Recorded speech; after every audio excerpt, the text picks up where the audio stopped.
Coach, thanks for your time. Yes, sir. Andrew, bat lead off. Hey, Coach. Chip told us a story the other day about last Friday being kind of a different Friday for the two of you. Once you learned that Tez was going to play Saturday, that you were sitting down, maybe trying to scribble out a few ways to work him into the game plan. Can you take us through what that was like, and how unique was that for you to be in that situation? Coach Brown said they were making a decision, and we were sitting in the staff room, watching Thursday's walkthrough, practice, and he came in and said, I called him over. We went to Coach Brown's office. Obviously y'all seen that, and then got out. I took him downstairs, and then we stayed in there for about 2 hours just to catch him back up to speed on what we was planning, for the game plan. But very excited, especially for him. The things that he'd been denied twice, so he was very excited. We were very excited, but we went downstairs and got locked in, and just trying to figure out some of the basic things that he knew, and then just a couple of little wrinkles that we had put in case he was in, that he would know what to do. But very excited when you get a player like Tez's caliber to add to the pieces that we already have. With respect to Nate's 48-yarder that went down to the 1 yard line the other night, Drake and Mac both said that was the Tez effect on that play. And I just asked Nate about the Tez effect, and he started smiling. So from your perspective, what is the Tez effect, and how does that make that the passing game different? I mean, just he's a very explosive kid. So, that play, Nate caught, Tez was actually open. So I thought the ball was going to go there, but it was just one of those things. He brings an element, from people that have watched him play from when he was at Kent State. I mean, his speed, his explosiveness. I mean, you have to account for him. So, adding him to the guys that we have, is a blessing for us. Thank you. Jeremiah. Hey, good morning, Lonnie. Just to go off of that, Tez is a guy that you all have had, since the spring, around the fall, as well. So I guess kind of in that process of, getting him ready for that Syracuse game and then actually seeing what he ended up doing on the field, how would you kind of, describe his, transition to, really being out there and getting closer to being out there full time? The thing for he's been practicing with us. So as far as just, the timing with Drake, those were the things that, you were concerned about a little bit. Obviously he did individual and he would do some routes on air, but all the team stuff. So just timing for him with the whole scheme of things. But, Tez is a hard worker. So, and a smart kid. So he knew what we were going to do. Some things we didn't put him in because he hadn't practiced, just some specialty stuff, but just overall IQ of football is a very high level. So it was, plug and place, and he was locked in. I said it earlier, we worked for about 2 hours, and then I went home, and then we talked for 45 more minutes that night just to, catch up on some plays. And I told him, I said, everything that you drew up, worry about that. Don't go back through the, first couple of weeks of plays. Just know these plays. So that's how it all folded out.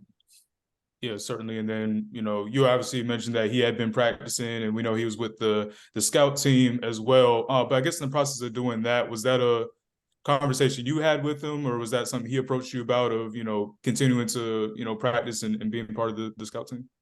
The thing for him is, I mean, Tez is a team player. So, to go over there, we had a baseline plan for him, and he's like, Coach, I'm going to scout team. I was like, okay, go over there. And then, which is when you can have a guy like him over there helping with going against the DBs, it's huge, because the teams that we play have great receivers. So, that was a big pickup for our defensive guys to be able to have to guard him over there. Appreciate it. Thank you. Adam. Lonnie, how about an Al Seagraves wishbone question? Okay. No, I'm totally joking. I'm playing. I was wondering, you're a guy that is regarded as a great recruiter, and just with Nate and Tez and sort of navigating the portal? Like when you're recruiting a receiver like those guys out of the portal, is it a different approach for you or a different just set of things you're doing as opposed to like a high school kid? Like how did you approach recruiting them out of the portal, I guess? Just, what we do here, offensively, and the guys that have, since we've been here that I've coached, just sit down and get right down to it. And, obviously coming to the University of North Carolina, you're getting a great degree. Just the setting of itself and, a chance to come and play with Drake. I mean, that was a huge selling point. And, them being around Drake, them coming and hanging out with us and sitting down talking football and just the way we were going to use them in the scheme of the offense. So, it sold itself. Not a lot of people get to go play with a great quarterback, and those two wanted to, and we're happy that they chose us. And just for you personally, I mean, this has been just with Tez being ineligible and all the appeals, just it's been an ordeal, obviously. For you personally, what was the satisfaction last week when you got the news that it had reversed itself and like all that you've put into this? What was your, I guess, just personal satisfaction of? I'm just happy for him, just happy for Tez. I mean, that was the biggest satisfaction for me. You think you're going to get to play, you don't. It goes back, they deny it again, so just the ultimate, satisfaction for that kid that he's, able to play last week in front of his family. I'm sure y'all all saw the picture of his family out there with him after the game. So just that part of him getting to enjoy this experience being a North Carolina kid. Thank you, man. Mm-hmm. Luciano? Hi, Coach. Thanks for your time. Speaking of Drake, the first half of the Syracuse game wasn't even over, and he had already completed passes to 10 different receivers. Obviously, not all of them were wide receivers, but what does that mean for your group, and how important is it that the ball gets distributed that much? That's just a part of, being in this system to where, Kamari, Bryson, Copenhagen, JJ, Tez, Nate, even little Doc got to play in. So, just being able to having to defend everyone and not, just one guy, being able to key in on one guy. So, and which, keeps everyone happy if they have a chance to touch the football. So, and Drake understands, goes through his reads and who's open, that's where his ball is going to go. And the thing I tell him is, be open on film, when we go back and watch it. I mean, and then, that you're doing your job. If you're open and the ball goes somewhere else, you're doing your job. That's what I'm grading you on. Awesome. Thanks. Andrea? Lonnie, I'm going to ask one more Tez Walker question. Can you just describe what it was like for him for the last month, not thinking he was going to play? I mean, it seemed like it was not going to happen for him until last week, and what your role was in terms of just keeping his head up, considering he thought he wasn't going to get to play this year. I mean, obviously, just, going through that, for him, just, the ups and downs and, when he first got here in January and, okay, you should be able to be eligible. And then they denied it. And, those processes, for a 20-plus-year-old kid is, I mean, you can only imagine, something that you've been doing and you're thinking you're going to be able to play. So, I mean, just every day checking on them, you okay? The only thing you could control is being able to come to practice, and focus on what you could control and try to have your mind in a good headspace to where I'm out here, I'm getting to practice. No, not yet. I can't play yet, but just, focusing on it and just making sure the guys, in the room, they're, checking on him. He's got a lot of great teammates that, helped in this process to make sure that he was in the right place. His high school coach, Coach Harris, played a huge role in just making sure. And he's got, good family around him. And then plus, everything that, Coach Brown and the school had done for him, people he saw that people were fighting for him that helped him, stay in the moment for for eventually it worked out for him last week.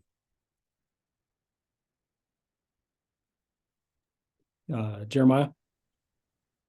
Yeah, a few weeks ago, Mac was talking about some of the true freshman wide receivers and finding different things they can do. I think he said 5 plays that each of those guys could kind of do to, stay involved. What does that look like? Kind of looking at some of their abilities, the things they can do, and just ensuring, I guess, that they can, have something whenever their name is called to kind of get in there. Just cutting down on not the whole game plan for them. Basically, that's what Coach was talking about, because they are talented guys, and they put work in, and just trying to be able to put them in the right situation. So, maybe not the whole playbook when we're going into the game, but picking out 4 or 5 things that they do well, and if they have to go, they have to go. That was the whole plan. Before Tez got back.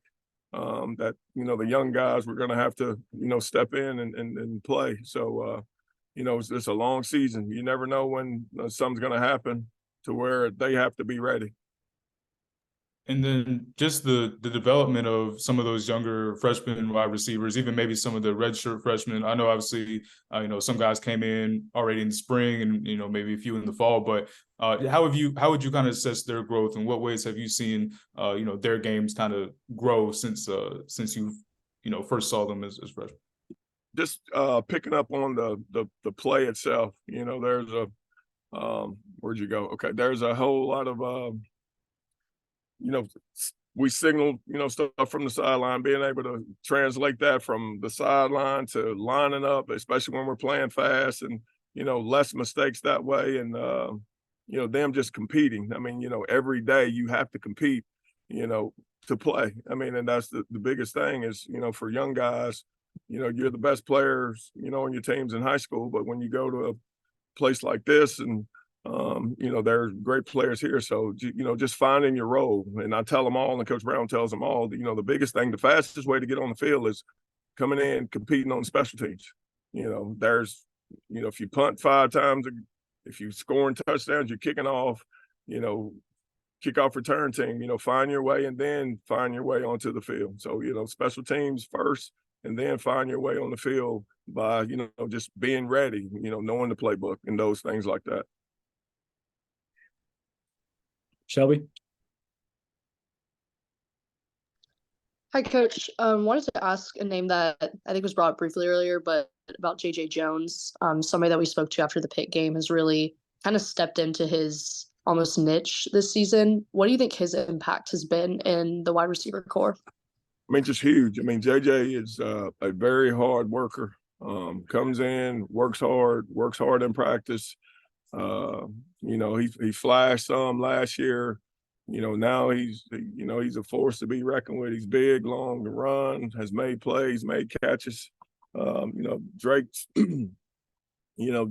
Drake depends on him to make plays, and very proud of JJ and the way that he approaches practice and the way that he approaches the game. All right, last couple for Coach. Tommy?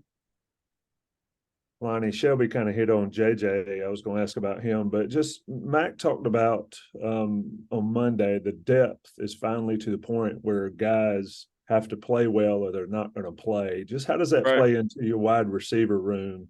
Guys being forced to step up and be good or great to be able to get on the field. I mean, that's just the thing for me, is just approaching practice like it is a game. I mean, you can't come out and make mistakes and drop balls and not give effort. I mean, and Coach tells them all the time that, there's 2 things you can control, and that's your attitude and your effort. So, I mean, you want guys to compete hard, because once you get to the game, it should be easier. You've seen all the looks.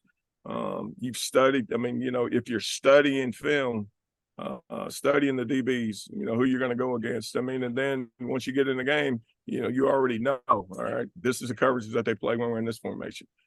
So it brings it out, and I challenge them every day. I can fix technique. I can't fix your effort, and I can't fix your attitude. So that's the way that you should come out and approach it. I mean, and that's fair. In my opinion, that's fair. I mean, you got 5 receivers in the league. You know, we're blessed to be able to have more than that. So, you know, the best ones play, the best ones that compete, you know, with anything. Shelby, do you have a follow-up? Oh yeah. Yeah. I was just gonna ask, Coach Brown was saying that he kind of expects Miami to come into this game with a little bit of a chip on their shoulder, given how the last game panned out. What are you expecting against the Hurricanes on Saturday? I mean, Miami's a great team. They had a big win when they first season started. I mean, we expect Miami, you know, fast, big, athletic, coached very well. You know, we expect them to come in here and compete hard. I mean, they're you know, they're coached very well. They do a good job. You know, they're athletic. We expect, you know, Miami. I mean, they had a little setback last week, but we expect Miami to come in here and compete like they've always done. Adam, wrap us up. Lonnie, sort of along the lines of the depth, when's the last time you saw or you had a receiver room that was this talented and deep, just all the guys you have? Maybe, I mean, probably one of the years I was at West Virginia, and, you know, maybe the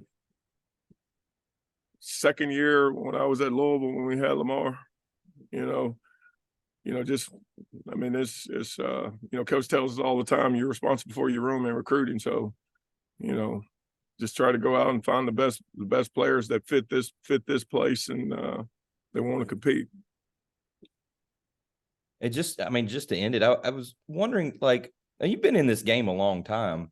Are you saying I'm old, Adam? I think we're the same age about. You might have me by a few years. No, I just wondering, like, I mean, do you want to be a head coach one day or an offensive coordinator? Is that something you aspire to do? I mean, I would like to, you know, I would like to be, you know, it just right. That, I mean, all about that is just the right place, right fit. So, yes, I mean, you know, you get into this to be able to want to lead men, and but you just have to be given an opportunity. So head coach at Eden Moorhead, right? Yeah. I don't know if my wife would move back to Eden. And I went to Rockingham, though. That's my bad. My bad. I messed up. Cool. Thank you, man. Thanks, Coach. All right. Thank Thank you. y'all. All right. Appreciate it. Yeah, Great. All right, gang.